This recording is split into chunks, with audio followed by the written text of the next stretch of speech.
Happy July, everybody! It's Mary Satoli with the Follow Your Bliss Foundation, here with another fabulous weekly video. I hope everybody had a good 4th of July weekend. Mine was rather hot. My AC went out Monday night, and it was 111 here yesterday. They finally got it fixed late yesterday afternoon, and it was like 97 in here. I had to go sleep at a friend's house Monday night, but the rest of the day I was trying to get some stuff done, and they finally came and fixed it. Thank God, because it took like 2 hours to cool the place off. It was unbelievably hot, and the humidity's starting to climb just a little bit, so it makes it far worse. I can handle the heat, but not the humidity, so they say it's a dry heat. Okay, so let's see, what else? Update on the collagen, Dr. Collagen. I want to call it Mr. Collagen for some reason, maybe because of the Mr. Coffee thing, but anyway, the collagen protein is really helping tremendously. I've had several days now where I have had little to no electrical voltages, and tight muscles are kind of more mildly sore and tender than super tight. And I didn't wake up this morning with my fists frozen shut, so I thought that was a good sign.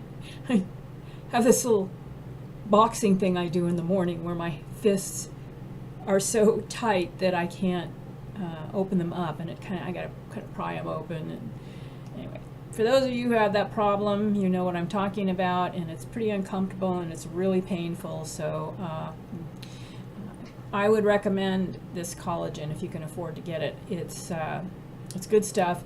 I will put a link to his website, Dr. Axe, below. I've got several links I'm going to post today on some of the information I'm going to present here. So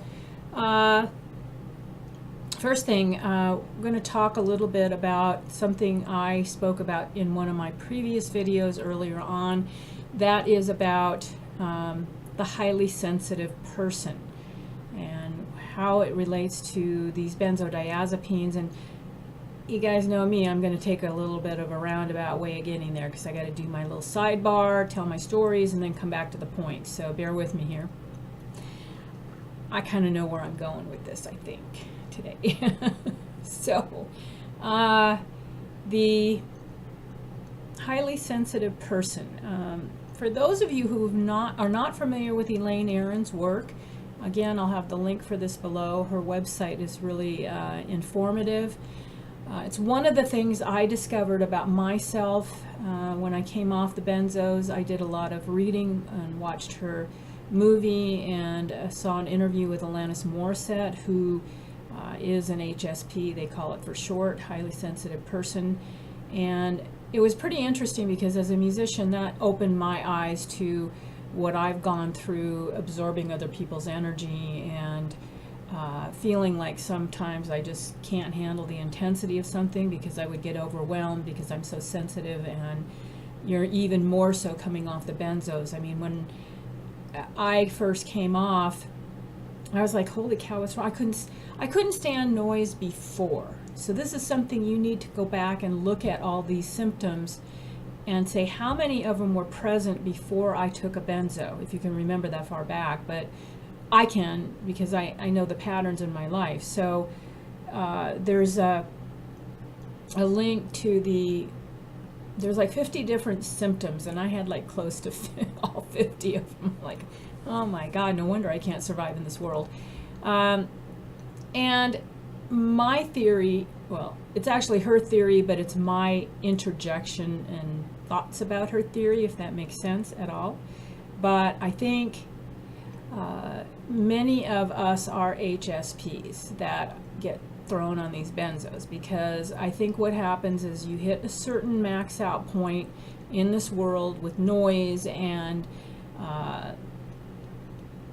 just sensitivity in general. Some of the symptoms are like environmental sensitivities, sound sensitivities, light sensitivities, particularly people's energy. I've had several people I've talked to that are HSPs that just said, they just can't, and I know I'm that way. I'm really sensitive to people's energy. I pick up, I can almost tell sometimes by somebody's energy what they're thinking or what they're feeling or how they're reacting to something. And if they have negative energy at all, it's like I'll just go, whoa, I have this sort of button that gets pushed almost. So if you guys have any of these traits, you can go to the website and check it out, because you'll have them now while you're coming off the benzos and spades. When I came off, the leaf blowers were making me climb the wall. The dogs barking in the neighborhood I would want to rip my hair out. It was so bad. Just everything agitated me. I can handle that a little better now, even though I don't like the leaf blowers and they annoy me more than anything now. But I don't like noise. That kind of noise drives me absolutely up a wall. So some of the other things I'm trying to think, what does she mention? Oh, they tend to be artistic, creative, intuitive, highly focused people. And sometimes we feel like we don't fit in. A lot of the research on this has been proven. There is about 20% of the population that are like this.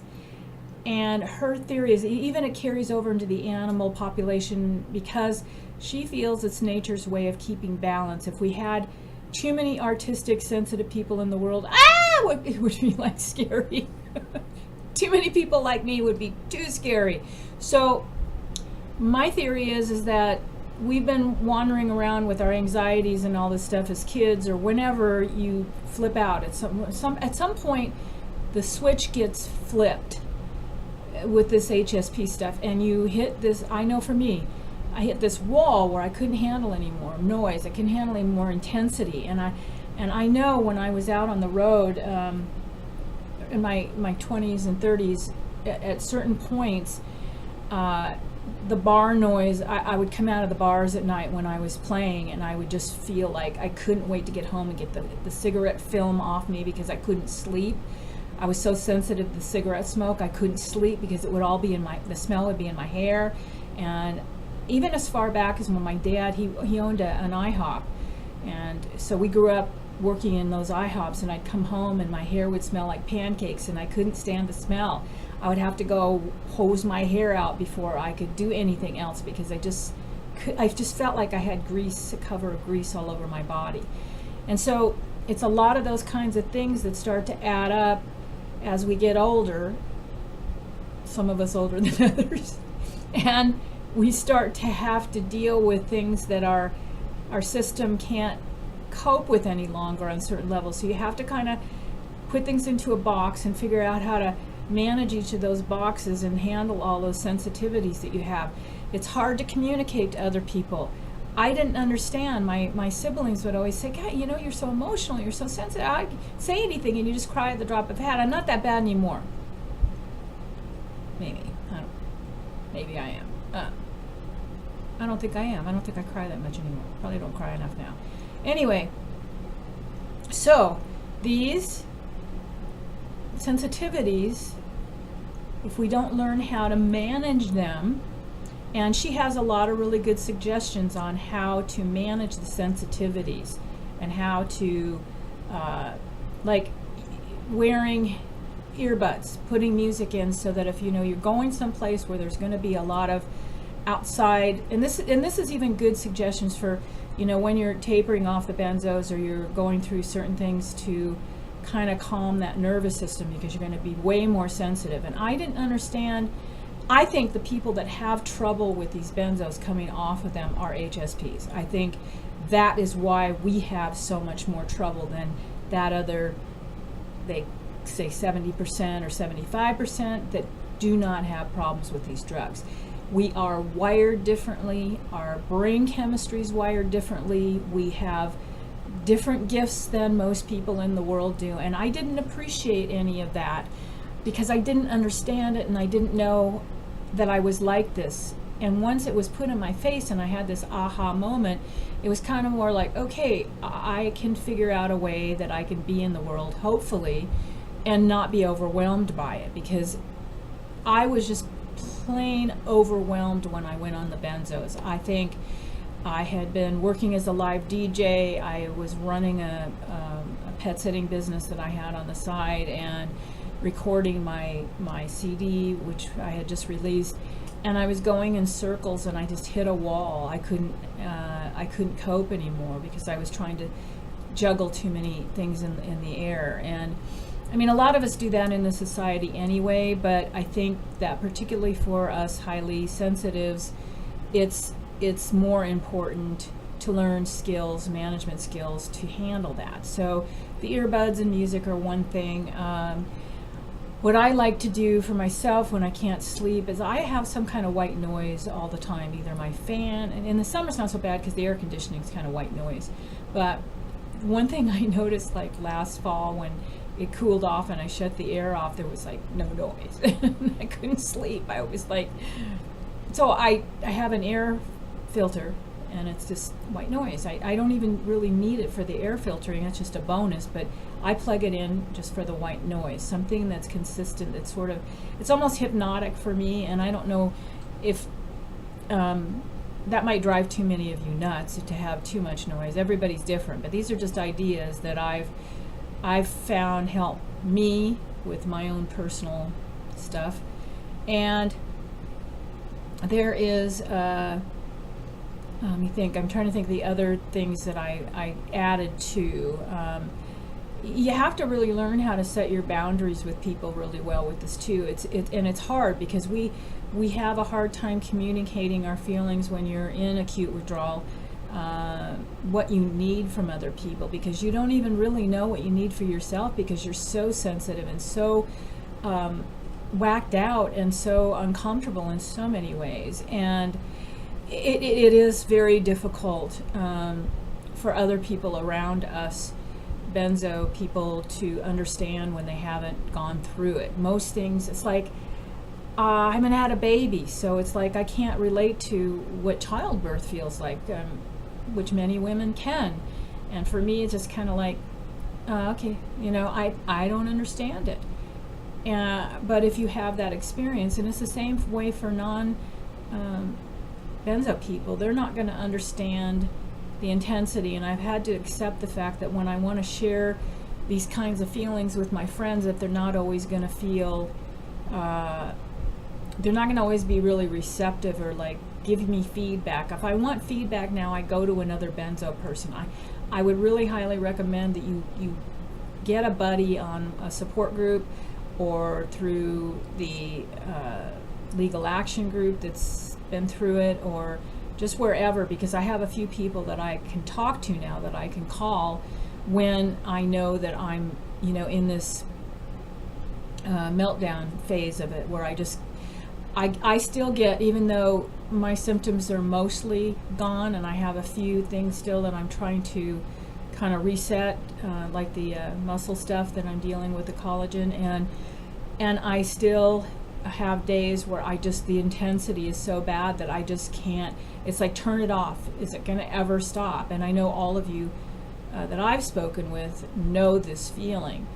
And you know that it's still not anywhere near as bad as what you've already been through. That hell can't even be matched. No way, no how. It can't be matched. So even still, there's this endurance thing that you feel like, God, am I going to be able to endure one more step of this crap? And because we are sensitive, so sensitive to begin with, I think that it has something to do with, and I've actually gone so far as to contact Elaine, Aron, as to how my organization could be of benefit to providing information to her about people who are feeling like they need anxiety medication or drugs to cope, and helping them, provide them with better skills, to be able to go through the world without the drugs. And so, because that's what I'm all about here, is how do we cope in this world and manage our stress and our sensitivities without the drugs. And because I tell you, I have had days in the last couple weeks particularly, well, probably over the last 3 months mostly, where I'm just amazed at how different I feel. And when I go back and I connect and I talk about a certain time period in my life where I was on the benzos and not aware of what they were doing to me, now that my brain is clear again and I see myself having gone through this transition of coping with medication and coping without, and how different I am, and just totally different in how I interact with people, how I am able to process things differently, and how I can go about things in my life that just don't, they feel so different. It's just, trust me, it feels very different once you heal. It's a nice feeling. I feel more connected to life and more present and more able to allow some people into my space that I feel comfortable with, because I know that a lot of us have been agoraphobic, myself included, who could not leave the house and could not handle public places, which for me was the hardest thing after spending most of my life up in front of thousands of people, sometimes performing and not really. I mean, I've had stage fright, I've had butterflies, I've had all that stuff as a singer that I didn't know when I came out of this, that the drugs were causing a lot of the fear of going back to live performing and doing anything that was involved a lot of this intensity that I was trying to hide from, I guess, in some respects, because I just feel things, and we all feel things differently than the average person. I know that now. I know that without a doubt. So I would highly recommend that you go on her website and do the checklist and see how many of the symptoms you have, because depending on how many of the symptoms you have will determine what your coping mechanisms, or I should say not mechanisms, but barometer is, because mine wasn't very high. My coping barometer was pretty low on that Fahrenheit scale, or whatever, Celsius scale. I guess that's temperature, not barometer, that's pressure. Barometer is pressure. So highly recommend you check that out, and if it resonates, then pick up the books, watch her movie. I wanted to sidebar again here, the Alanis Morissette interview. I believe it might have been Oprah that did that. I can't remember who I watched it, but you could probably find it on YouTube. I think that's where I saw it. Really good interview. She talked about how she kind of went into a meltdown after her Jagged Little Pill album became so huge, and she I think she wanted the success, but when it got there, it was so overwhelming for her that she literally had so much attention and people at her that she couldn't cope with the amount of intensity that she was feeling. And I remember her saying that she was at her house and there were people all over the place, and she went in her closet and just hid because she couldn't handle being around all the people and having. And I believe after she came out with her first album, it was just so intense for her that she had gone to I want to say India, and did not supposed to tap on the desk. Had somebody tell me not to tap on the desk. So okay, I'm gonna have to talk with my hands then, so I have something to do with my hands. She had gone to India, and that's when I think she got into meditation, and some of her spiritual stuff was due to her anxiety and her, her sensitivities and stuff. But it's a really good interview, and I would encourage those of you who are in a good space to be able to watch stuff, because I know there's some of you coming off these drugs that can't, but it's a good way to pass the time. I watched a lot of this stuff, spent a lot of time educating myself about myself and why I was on these drugs and why I was having so much trouble getting off of them, better still, because I'm hearing all these stories about, what's the big deal? And a lot of people I talk to, there's a guy in California that's coming off a few drugs, and he said the same thing. My friends are like, well, I just quit taking this stuff, and what's the problem? Why are you having such a hard time? You just want to strangle these people that come off with no problems. It's like, really? And they don't get it, and they're not gonna get it, because you can't get anything this intense unless you've been through it. It is a bugger. It is hell what we all go through with these benzos. And I am so grateful to be on the other side of it, and you will be too. And I don't say that to throw it in your face while you're going through this horrific experience, because I didn't want to hear that from people either. But yet I wanted the hope. I wanted to hear people and see people that had gone through it and were back at their lives and talking about it and sharing it. Because that's what I make these videos for, is to give you all hope. And there were many times I wish I'd had that little nugget that I couldn't. I had to find it in myself someplace, and that's not real easy to do. As you know, when you're in a fit of insomnia for days and days and weeks, and you haven't been able to focus on anything except how much pain you're in and how you get to the bathtub and soak, because it's all you can handle doing. You don't. You don't process a lot of stuff the same way. So but it's very different on the other side. I can guarantee that. And I didn't think I would ever heal, but I am, and my life goes on, and it's good. It's good again. I remember it was really fun because I was walking, where was I? I don't remember where I was.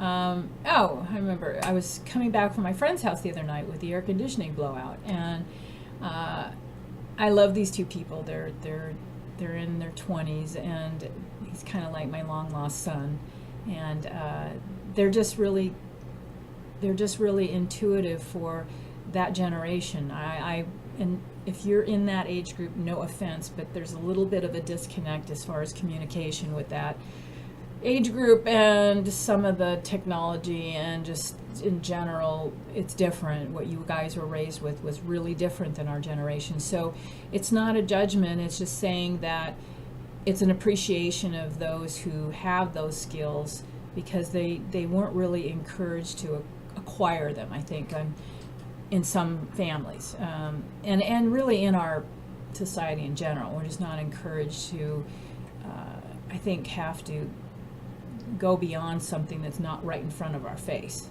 because most of us get how we should be, or the way we should be, from all the TV and the advertisements and the brainwashing, which is how we ended up with this drug situation and healthcare program, is because we're watching too much TV. All right, I'm just gonna say it. So anyway, okay, some other points I wanted to make about this. Let me think. Okay, so go through her list. If you resonate with the symptoms you have, and you think that you are an HSP, which I do think that is a link to the problem with these drugs, and why I really convinced of it after reading her material.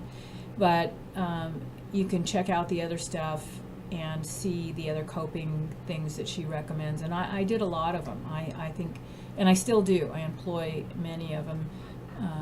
I have to really take care of my space, and that included being alone for a while and getting through the really worst part of this, because I needed to write. I needed to just pour all my creativity out into a place where I could feel it without the threat of the world judging those feelings or that emotion in a place. So I've got to adjust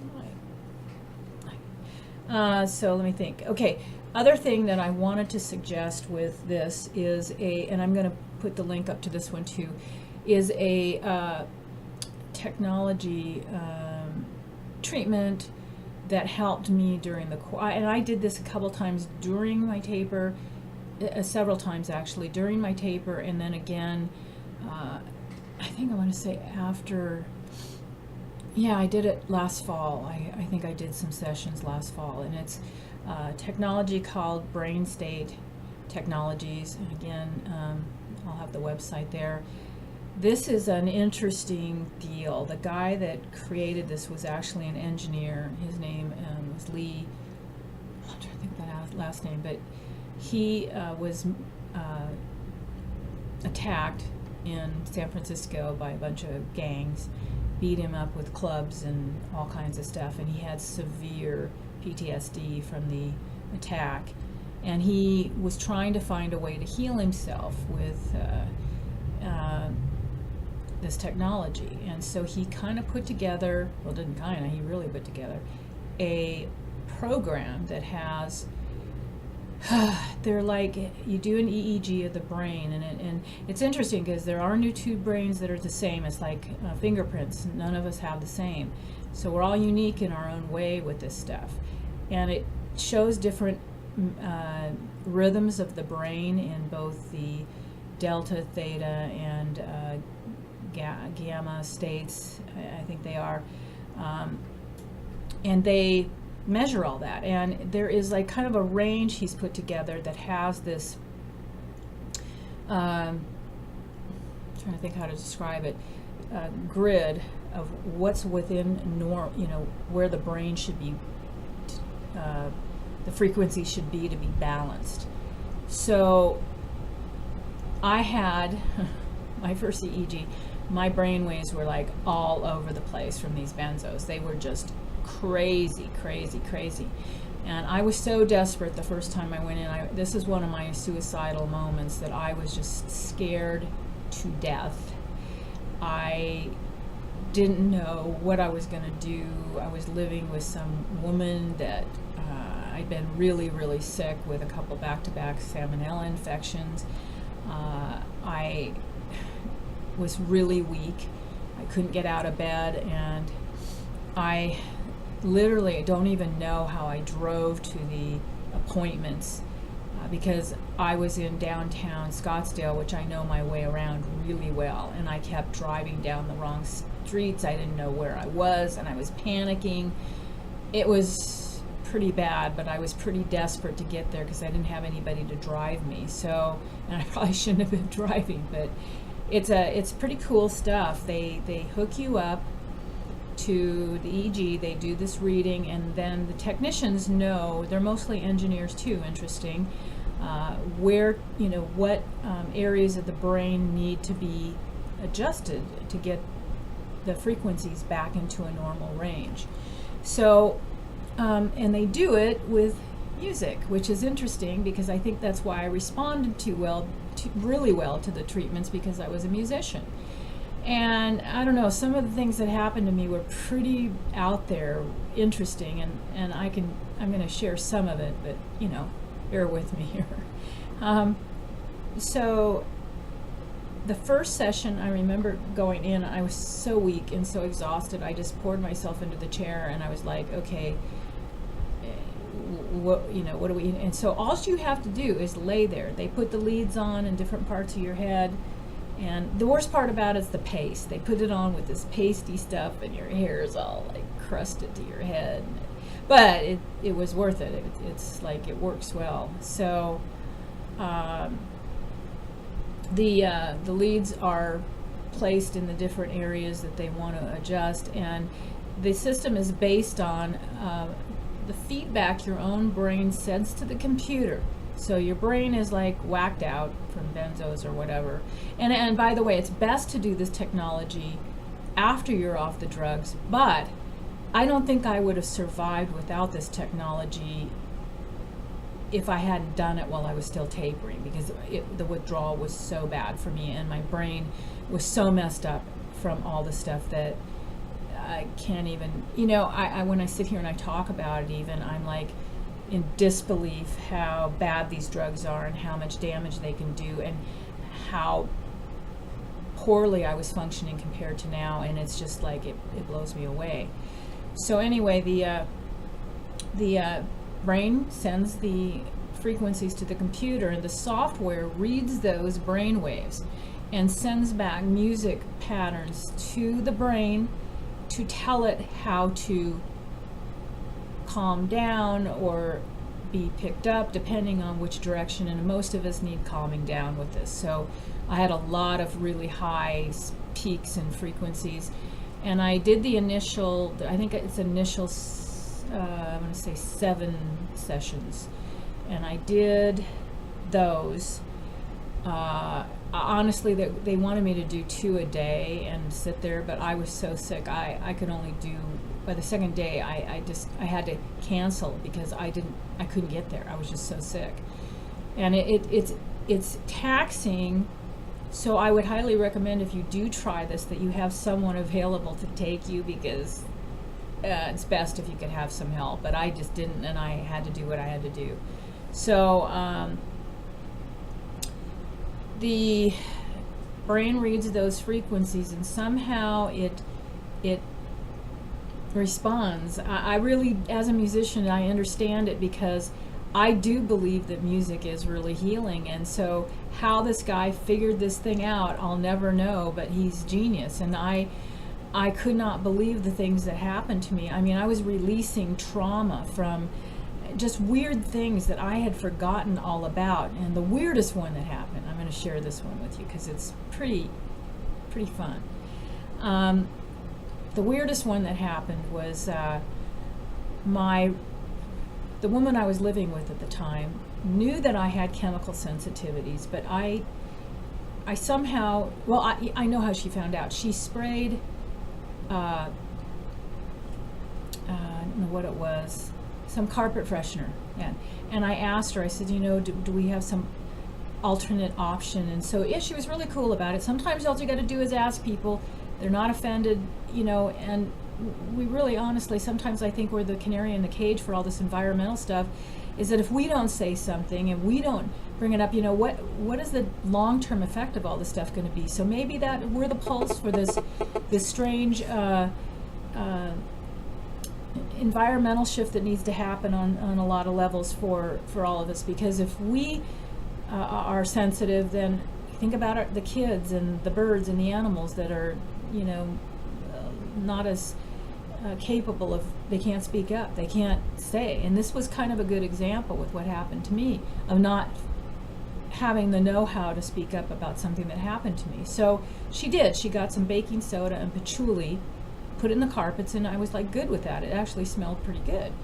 So this is why this next thing is pretty weird. So she was getting ready to go out of town. I think her son was getting married, and she was going to San Diego. And so we had, I woke up 2 or 3 mornings after one of the treatments, and I remember smelling, and she was gone. It was like I thought she sprayed the Lysol and then bolted, but she said she sprayed, because she had been having some smells under her bathroom sink or toilet someplace. So right away, I thought she sprayed Lysol. I'm thinking, why would she do that after she went out of her way to make, patchouli stuff for the carpet when she knows? And I mean to tell you, it was so real. It was so real. The smell of this stuff was so real for me. And this was partly too some of the hallucinations that happened with these drugs too. But I don't know that it all was hallucination. As I look back at it, I think some of it was, but I could swear I smelt Lysol. I was opening the doors, I was airing it out, and I was certain the Lysol was lingering everywhere. I was just gagging for breath. I'm like, I can't breathe, don't stop. And so when I spoke with her, well, actually, I got to tell this story right. So I had this, I don't know whether you call it a memory. I think it's a memory. Yeah, I'm pretty sure it's a memory that came up of me. This was the same night or day. It was weird, but I had the same memory, this trauma, when I was probably, I don't know, maybe 2, because this would have made sense. My younger brother would have been in diapers at the time. He's 2 years younger than I am. So the old days, we didn't have Pampers. They had diaper pickup and diaper pails and smelly stuff.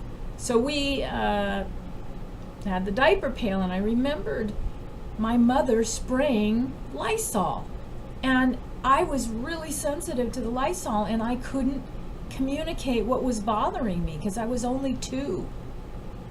So this was a memory that went way back, that the stuff brought up, I released, and it was just like this. It's amazing technology. I had a number of things like that happen to me that were, I kind of questioned, I mean, I wish I could remember all of it, because there was a lot of good stuff that happened to me with it, but that was the most significant one of the batch. And I think that there is something to this technology, so I wanted to share it.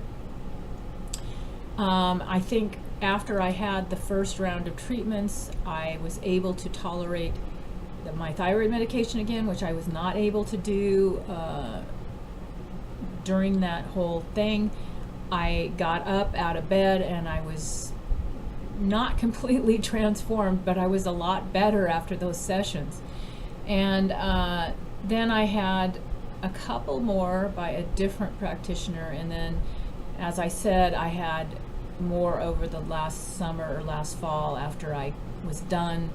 And they do recommend, and if there's something just very meditative and reflective, because you don't have to do anything. You just lay there in a recliner, and you put the earbuds in, and you have the leads on your head, and you listen to these little, they're piano notes, guitar notes, string notes, some are voices, and this guy went to the trouble to have Grammy-winning musicians and stuff record this stuff, so it was state-of-the-art technology in terms of the sound quality in this particular software. So it's pretty amazing, and I think he has trained technicians. I know his training center is in Scottsdale here in Arizona, and then I think he flies in technicians. They are all over the country, to my knowledge. I'm not sure if they're in your state or someplace nearby,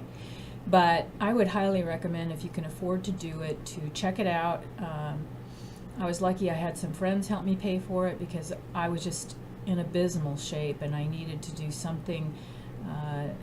I just think some of us are just way too sensitive to handle much, and it's totally not, it's not something you ingest. It's totally non-invasive. You don't feel anything. You just lay there, and it's very soothing, and I thought it was great. And I kind of contemplated going back for some more, maybe with these last few things that I'm having to, maybe resolve some of the last bits of trauma that I have going on in my brain. But highly, really recommended for PTSD when it comes to the trauma related to withdrawal, because there is a lot of it, and it's very hard to bounce back. So I kind of got long-winded again today, but I had a lot, and I didn't get much done because of the air conditioning fiasco. So that really, I couldn't access my computer for a couple days. It kind of sidebarred me with a bunch of other stuff. It's hard to function when your place is 97 degrees. So if you have questions about the technology, or you just want to help with whatever, feel free to get a hold of me. As you know, you can do that through my website. And I'm hoping you guys all have a great summer, and that you're healing, and that things are going better, because it's a long journey, and I'm hoping, I'm just praying for all of you to come out of it as well as I am, and get on with your lives and be healthy again. So I think that's all for today. But take care and be well, and happy July. Bye.